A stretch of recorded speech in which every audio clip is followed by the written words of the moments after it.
Good morning. How you doing? I'm having some of my favorite bulletproof coffee in my 100 to 0 coffee cup. 100 to 0. That's how you need to be running your life. 100 to 0. Run the score up. Don't feel sorry for your opponent. Your job is to destroy them. Not literally. But you got to be competitive if you want to win in today's world. Not everybody deserves a trophy.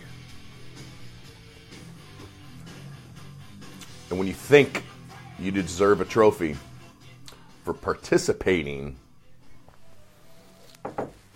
life is going to slap you in the face. Right? Today I want to talk about identity theft. But first, let me tell you something. Yes, there is coffee in there. Yes, it does have a large amount of butter and salt and MCT oil and collagen. It is not an empty coffee cup. There's actually coffee in here that I am drinking to wake up because it is early. It's 8:30 here in Las Vegas. A few days ago, I watched a video. I won't say who he is. Excuse me for a minute. Still got the blood clot and pneumonia. Going to the doctor today to see if I can get into a specialist to figure out what the hell's going on with my lungs. But anyway, I was watching this video, and it's hilarious. The guy's got an empty coffee cup, and he says, "Good morning." And you can tell he's not drinking. But yes, there is coffee in here. You can probably hear me swallowing. But anyway, I want to talk about identity theft. Last weekend, I was in Washington, D.C., and I got to spend some time with the Federal Trade Commission, the Better Business Bureau, the CFPB, the BBB, and FICO. And I think that's it. I think those are the 6 main players that were there. And it was a credit repair conference called CreditCon. And they had very small credit repair companies, that do 1-2 clients a month, to very large credit repair clients that are doing 5, 6, 7, 10,000 clients a month. And that company is represented by Progression, and they own creditrepair.com, lexingtonlaw.com, and a couple other big names. And then there was a couple middle-sized companies like myself, the Credit Pros, and literally a handful. So it's really weird in the credit repair industry. You're either at the very bottom, starving, or you're at the top, flying around in private jets. But we talked about a lot of things. We talked about the FICO scoring model. We talked about identity theft, FDCPA violations, FCRA violations, how to sue banks, credit bureaus, and collection companies, how to successfully set up the case for your client to help them when their attorney goes to sue. Because a lot of times it's us as a credit repair industry that has the clients, and we refer them to the attorneys who do the suing. But I wanted to talk about identity theft today. And I know you've heard it, that identity theft is the fastest growing crime in America. It's out of control. You got to hide. You got to lock down your credit report, freeze it. Don't use your cell phones. I mean, it's crazy. Absolutely crazy. I have news for you. There's no such thing as identity theft. Let that sink in for a minute. Think about what I just said. There is no such thing as identity theft. Let me ask you, did somebody walk up, put a gun in your face, wearing a mask, and say, "Give me your identity. I'm stealing it"? Right? No, that doesn't happen. The 400-pound hacker living in his grandma's basement, eating ding-dongs and Twinkies, playing Warcraft, didn't go stick a gun in your face with a mask to steal your identity. The Chinese hackers, when they hacked into Equifax, and we don't know if it's Chinese or North Korea, they're thinking now maybe it might be North Korea that actually did it. They didn't hold a gun to 30 million Americans when they hacked into Equifax and stole that identity, right? And stole the data. No. They call it identity theft, but there is no such thing as identity theft. So what is it? What is it? How can you prevent it? And what can you do if you were a victim of identity theft? It's not identity theft. It's bank fraud. It is fraud against banks and against the IRS and against the DMV. They're not stealing your identity by, stealing money from you per se, where they put a gun to your head and steal your wallet and take your cash. They're borrowing your information and stealing from the banks. It's bank fraud. But I believe the reason that they named it identity theft is to get you involved in the process to protect the banks. Because if they just called it bank fraud, why would you care? The banks have such a bad reputation that you as a consumer might not care if the bank gets defrauded. You're like, I don't care. It's Wells Fargo, the most hated corporation in America. Think about that. More so than Bushmaster, more so than Colt or Smith & Wesson, more than Delta Airlines, more than Allegiant Airlines. And if you've ever flown with Allegiant, you know what I'm talking about. But Wells Fargo is the most hated corporation in America. Why? Because they ripped off millions of Americans by stealing their identity and committing bank fraud. A bank committing bank fraud. How ironic, right? It's like kids marching in Washington, D.C. to have the government take away their rights while being protected. So the kids are marching in Washington, D.C. and all across the United States, protesting guns while being protected by men and women with guns. How ironic. The first generation to ever protest to have their rights taken away. Crazy. I had someone ask me the other day, how do you get away with saying things and posting things and not getting the haters attack you? It's because I chase all the haters away. That's how. I don't defriend anybody. They defriend themselves and they go away. So identity theft is not someone taking a gun or a knife and robbing you. They borrow your identity and then they commit bank fraud. And it's going after the banks. And so the banks got together and they wanted to come up with a term that could get the citizens involved. And so they called it identity theft. An attempt to get you to protect them, their interest. Now, does it happen? Yes. But did you know 7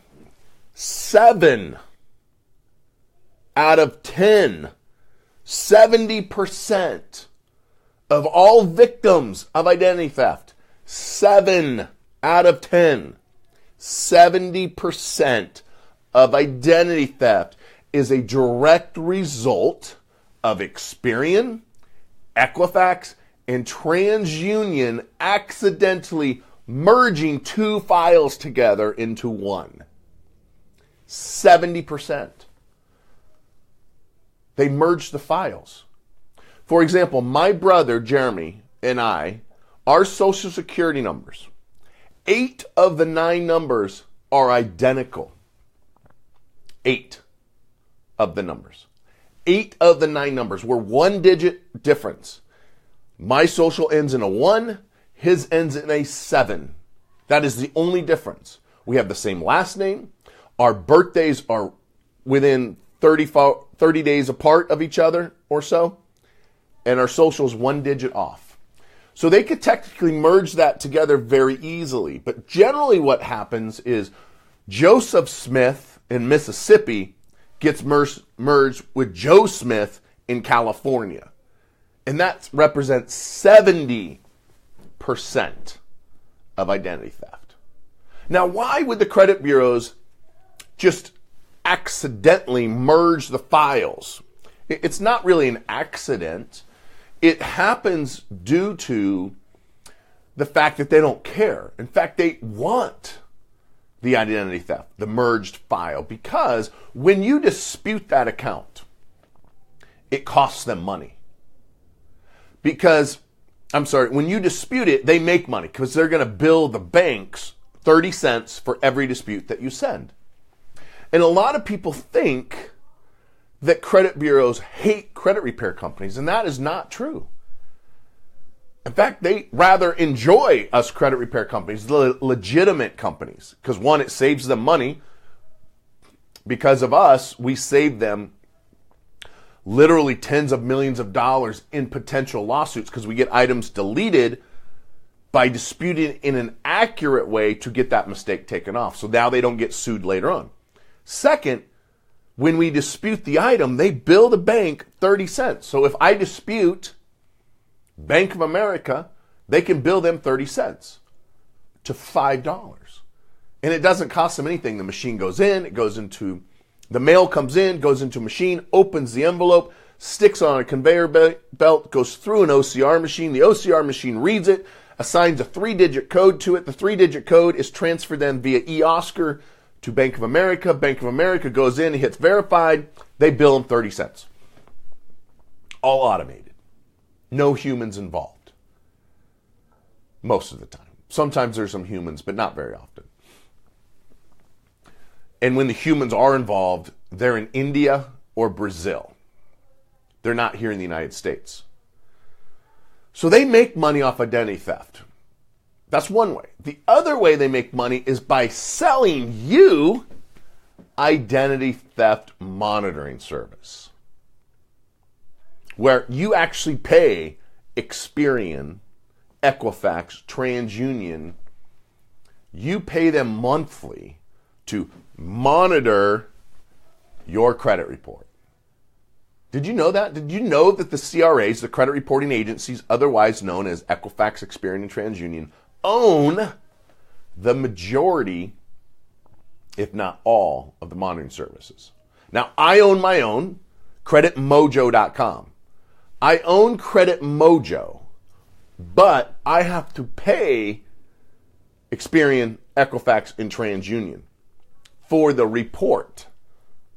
So even though I own the monitoring, I still have to pay them for it because they own your credit report.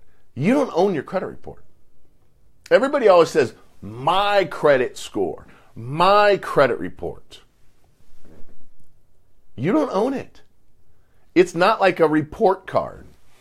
You know, when you were in grade school or high school or even college, it was your grades. They're your grade. You did the work to get the grade, right? They're your grades. But it's not your credit score. FICO owns it. If it was yours, why do you have to pay for it? Now, there's no such thing as free credit scores either, because someone's paying for it. Let's say that you're with Discover like I am, or Capital One, or Bank of America, or American Express, or Wells Fargo, US Bank, whatever, and you get a free credit score every month. It's not free. The bank is paying for it. They have a contract with the credit bureau for it. So if you log in to Discover like I did yesterday and saw that my FICO credit score is now a 796, it was a 798 until last Thursday when I got the 3 new Amex and I made $2,200 by getting those 3 cards. Yes, my credit score went down by 2 points. Big deal. I made $2,250 for applying for 3 cards in a matter of, I don't know, 3 minutes, 4 minutes. Not bad for 3 minutes worth of work. But if you get a free report, it's not free. Someone is paying for it because FICO owns it, or Vantage, which is owned by Experian, owns it, or TransRisk, which is owned by TransUnion, or Beacon, which is owned by Equifax. And your credit file is owned by these CRAs. You don't own a credit report. It's not yours.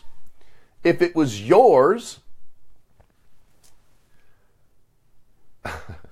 Michelle said it also cost me the $3.42 for the coffee, why I filled out the application. If the report was yours, you wouldn't have to pay Experian, Equifax, TransUnion for it. You wouldn't have to pay me through creditmojo.com for it if it was yours, but it's not yours. It is the credit bureaus. And what I'm getting at is they want people to be a victim of identity theft, aka bank fraud, because it makes you scared, and so therefore you sign up for these monitoring services to protect you, to monitor what's going on. Now, I have Credit Mojo, and Credit Mojo is a great monitoring service. It is not free. It's $30 a month. But what you get with Credit Mojo is you can sync all of your bank accounts, all of your credit cards, all of your bills into Credit Mojo, and you can pay your bills through Credit Mojo. You can also communicate with your creditors if you have bad credit through Credit Mojo. It's got $1 million worth of identity theft insurance, which is complete hogwash, but everybody offers it, so we do too. But what it does have that no one else has is this. If, after signing up for creditmojo.com, if you have something new show up on your credit, you have a new late payment, a new charge-off, a new collection, something happens. Your husband forgets to pay the mortgage. The wife maxed out the credit card and you had a overdraft fee or whatever, over limit fee, and you forgot to pay it. We will fix your credit for free. We won't charge you a dime to fix your credit if you're a Mojo active user. Now, I've lost money doing this. I've had people knowing they're getting ready to file bankruptcy. Haven't missed any payments, something happened, and they literally they've signed up for Credit Mojo knowing they get free credit repair after the fact. They sign up for creditmojo.com, they file bankruptcy, and now I got to fix their credit for free. And I'm happy to do it because that is what we offer. Free credit repair for any active user if something new shows up on their credit. And we fix a lot of people's credit every year for free through that system. So if you need monitoring service, creditmojo.com is the way to go. Now, I said I was going to go over 3 things. There's no such thing as identity theft. It is bank fraud. The credit bureaus want it, and they merge the files together to create literally. Do you know Experian last year made $1 billion, with a B, $1 billion selling credit monitoring identity theft products. $1 billion selling this stuff. So they make money from it. They also make money from when they merge the files and you dispute it, they make money there too. Now, the third thing I want to go over is how to fix your credit if you were a victim of identity theft. How to fix it if you were a victim of bank fraud. The first thing you got to do is get a copy of your credit report. You can get that at creditmojo.com. You can get it at annualcreditreport.com. You can get it from anywhere else. All right. So you can get it from anywhere else. You got to look at your credit report and look for mistakes, inaccuracies, violations, and accounts that aren't yours. A few weeks ago, I had someone call me and I looked at her son's credit report. I think he just turned 21, maybe he's 22 now. And his dad started using his identity. Didn't steal it. He started using it, committing bank fraud 17 years ago. And so now he's got all of these credit cards that are defaulted, collections and late payments and charge-offs and all this garbage from his dad committing bank fraud. Now, what we're going to do is we're actually fixing his credit free. And the reason we're going to fix it for free is I know that when I dispute that item, the banks are most likely going to come back with it's accurate, it's verified. Now, how do you verify that the Bank of America credit card is owned by a 4-year-old 17 years ago? Right? How do you verify that to be accurate? They don't. They don't do any investigation. They literally do nothing. They just click a box. It's almost 90% of all the dispute letters when they come through the conveyor belts are assigned the same 3-digit code, 001, which means not mine, never late. So even if we say, I believe I'm a victim of identity theft, my dad committed bank fraud, they'll still code it as 001 because they're saying, well, the computer says, well, it's not his. So 001, the bank then clicks on it, opens it up, says, oh no, he's got a credit card, verified. Now, why would I fix it for free? Because now what I'm going to do is I'm going to dispute it. I'm going to get the verified letter back. And then I'm going to walk across the hall to my attorney and say, I got one. File a lawsuit against Equifax, Experian, and TransUnion, and the bank. Now, it could be hundreds of thousands of dollars because they refuse to remove it. For example, in California, he doesn't live in California, but if he did, it's even more money. It is a $25,000 fine per day to the banks and credit bureaus for not removing an identity theft item after you dispute it. Now, we got a police report, FTC report, right? The guy's in prison, and yet they won't dispute it. And I'll keep you updated on that case, but most likely he's going to get hundreds of thousands of dollars. Hundreds of thousands of dollars. Which is going to not fix the relationship with his dad. I don't know if anybody can fix that. But what that will do is, if he properly invests it, because we're not just going to give it, actually, we're going to give it to him, but his mom is going to be in control of it. Because he's 21 years old. We don't want to create issues for him down the road, and we're going to take that money and invest it, or she's going to invest it. And it's going to potentially change the course of his life. Because now he's got a hand up or pull up, right? Versus a hand out. And we're going to educate him through our coaching program. So if you have identity theft, if you have late payments, collections, charge-offs, judgments, short sales, bankruptcies, repossessions on your credit report, and you want to get them cleaned up, whether it's identity theft or whether you were really late, reach out to me at fortresscreditpro.com. fortresscreditpro.com. If you need monitoring service, and you're already with Credit Check Total, Identity IQ, or any of the other services out there, and you're set on paying for it, creditmojo.com is a great service.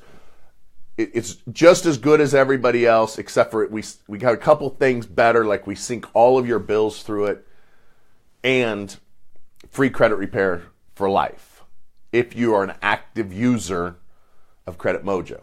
And I know some people say, well, that violates CROA because you're charging them up front for monitoring. No, I'm charging them up front for monitoring, and they get free credit repair if they ever need it.